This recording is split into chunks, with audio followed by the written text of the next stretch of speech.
Shalom, and welcome to another in our series of podcasts from Temple Beth, a dynamic center for conservative Judaism in Los Angeles.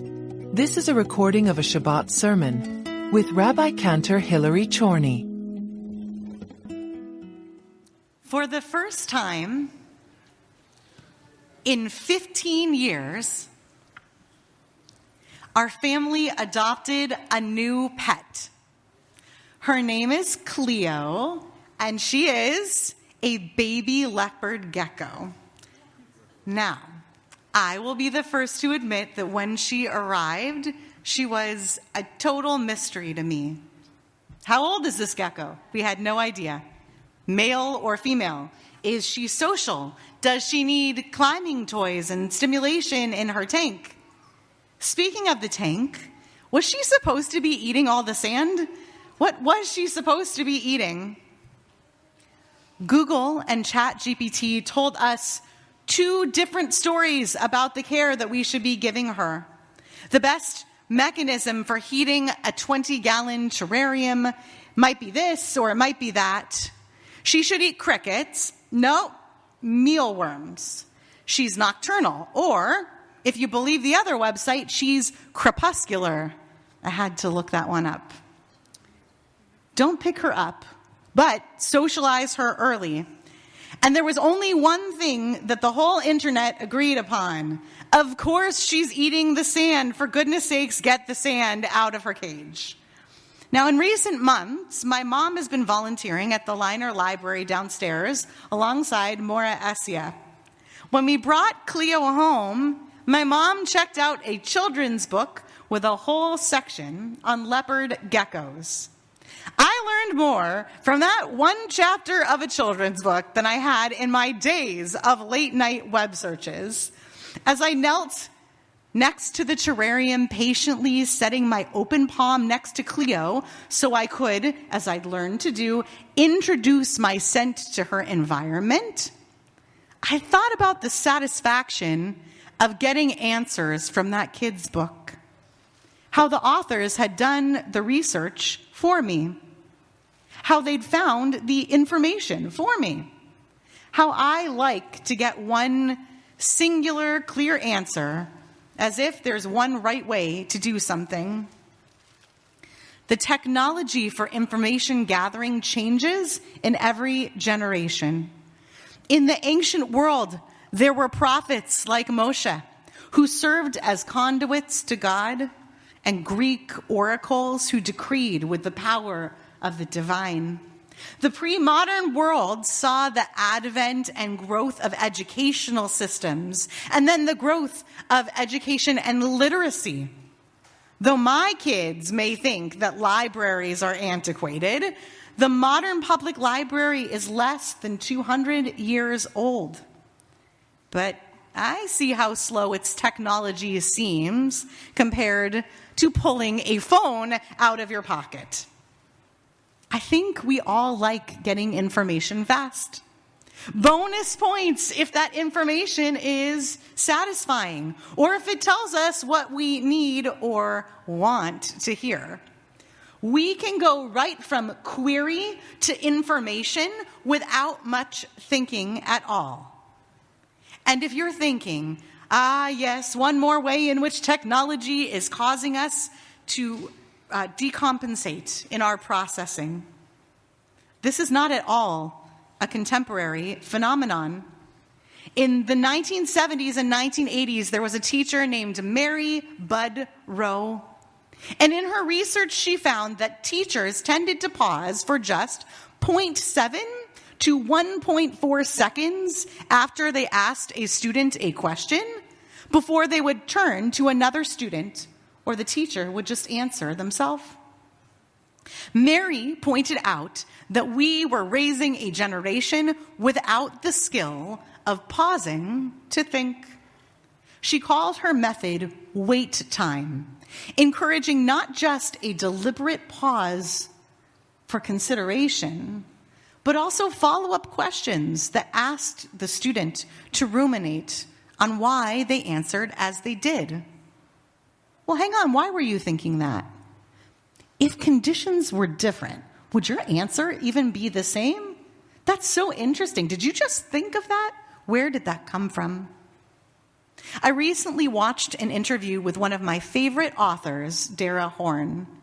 Maybe you've read her notable recent book. It's called People Love Dead Jews.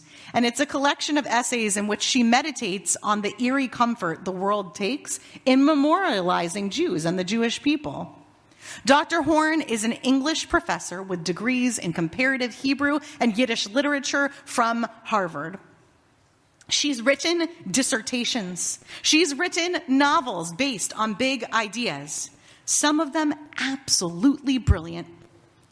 But 2026 is an age of quotable quotables, an age of sound bites. I was watching a clip of Dr. Horn speaking recently at an AJC event. The clip is 39 seconds long, and I transcribed it. Here's what she said. When I speak at non-Jewish audiences, they go like, are Jews a religion? Are Jews a race? Are Jews a nationality? There's an answer to this, and it's simple. It's not a complicated answer, it's just old. Jews predate every single one of those categories. Jews are a type of group that was common in the ancient Near East, very uncommon today. A joinable tribal group with a shared history, homeland, and culture. And that was a full sentence in English, and in Hebrew, it's one word that's 2 letters long. Jews are Yisrael. Dr. Horn's observations are critical takeaways that widen the aperture on the complex nature of Jewish identity. But honestly, I don't think the answer is so simple, if there is an answer at all. In an age of ubiquitous access to information, we are confusing information with answers. Finding a list of substrates, the materials that are safe for the bottom of Cleo's cage, is important information. Websites about leopard geckos that tell me what temperature to keep the warm side of the enclosure. They have important information, some of which is contradictory from one site to another. And thanks to technology, I can find that information at a miraculous speed. But as for what I actually ought to do, what substrate to buy, what temperature to keep the tank, that is so much more complicated. That's not information that I need. It's an answer and something I have to decide. Information comes quickly, but answers tend to take time. Answers to questions about reptiles, medical diagnoses, job hires. It's spooky how quickly you can gather information about a person.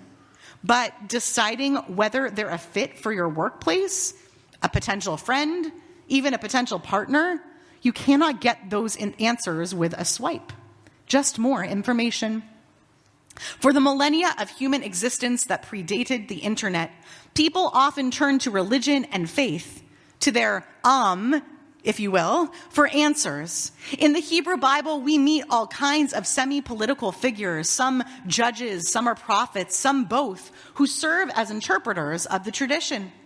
This week's Parsha frames a conversation among Moshe and some Israelites who wondered how to navigate their state of ineligibility to offer the Passover sacrifice at its prescribed time, as they had come into contact with corpses. Vayomru ha'anashim ha'hema elav. These guys said to him, Anachnu tme'im lenefesh adam. We've become ineligible. Some people would say impure, by reason of coming into contact with a corpse. Lama nigara levilti hakariv et korban Adonai b'moado b'toch b'nei Yisrael. But just because we came into contact with a corpse, why are we not being allowed to offer the Passover sacrifice at the appointed time? In other words, we've got to offer a Pesach. You're telling us we can't do it now. When? How? Why can't we? Moshe's response to these men is an evergreen example of the power of wait time. Vayomer alehem Moshe. This is what he said to them. Imdu ve'eshma'a. Stand by. I'm going to go and listen. Ma yitzaveh Adonai lachem. What God commanded of you. Given Moshe's vast access to the body of Torah and his position of authority among his people, he could have easily meted out an injunction as to how these men should observe. But while Moshe was saturated with information, he did not assume that he immediately had an answer. You can hear his gentle pedagogy of patience. Imdu ve'eshma'a. Stand by. I'm going to go listen for you. Even when and where Moshe could legislate independently, he doesn't. He is slow to rule, eager to consult, and master of the information gathering process, because he knows that true answers take work and they often take time. This is, I think, what is meant when in our parsha we learn explicitly that Moshe was the most humble person who ever existed. It's not just that he was eminently deferential to God, although that was often the case. The 13th century Spanish commentator, Rabbeinu Bachya, points out that Moshe tells these men that he will go and he will find an answer for them, not for himself, for them, diminishing his own importance to the whole query. He's just an emissary to the Holy One. But Moshe's humility is also demonstrable in a way that wholly translates to our modern condition. He did not assume that his possession of knowledge or wisdom meant that he had answers. Answers, he knew, always take consideration. A pause, stand by, and I'll get back to you. Or, that's such a great question. I'm going to look into that. Let's see what we can find out. In a world of unrelenting certainty, it is tempting to find comfort in the voices that dispel quick answers in confidence. Beware the quip and beware the clip. When you find voices in leadership who, in the process of sharing their brilliant insights, are quick to tell you that they don't have all the answers, or even this particular answer, that is the biggest green flag that exists. Trust in their humility. The thing about information, even the kind that you can garner in milliseconds, is that it is not poisonous or even dangerous. It's just that it takes a lot of reading and listening and learning to get to the point where you might have the answer you were looking for. I have now bookmarked dozens of pages about reptile ownership, followed dozens more gecko-centered Instagram accounts. There are a lot. And spent hours getting to know Cleo herself. She's so cute. And still, I am only beginning to know the basic answers about what she needs.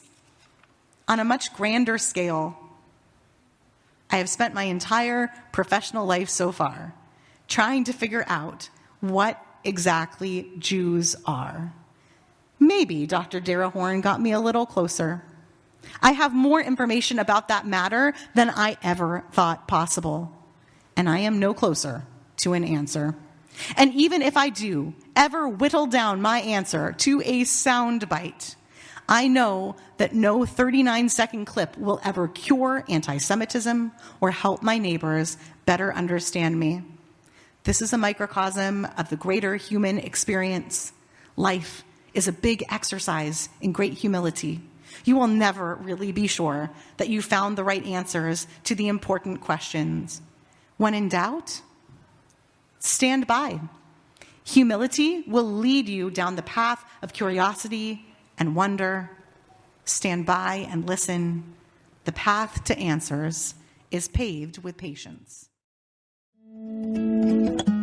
You've been listening to another in our series of podcasts from Temple Beth Am, a dynamic center for conservative Judaism in Los Angeles. If you enjoy these podcasts, we invite you to write a review on the Apple Podcast website or wherever you get your podcasts. For more information on Temple Beth Am, Los Angeles, please visit www.tbala.org.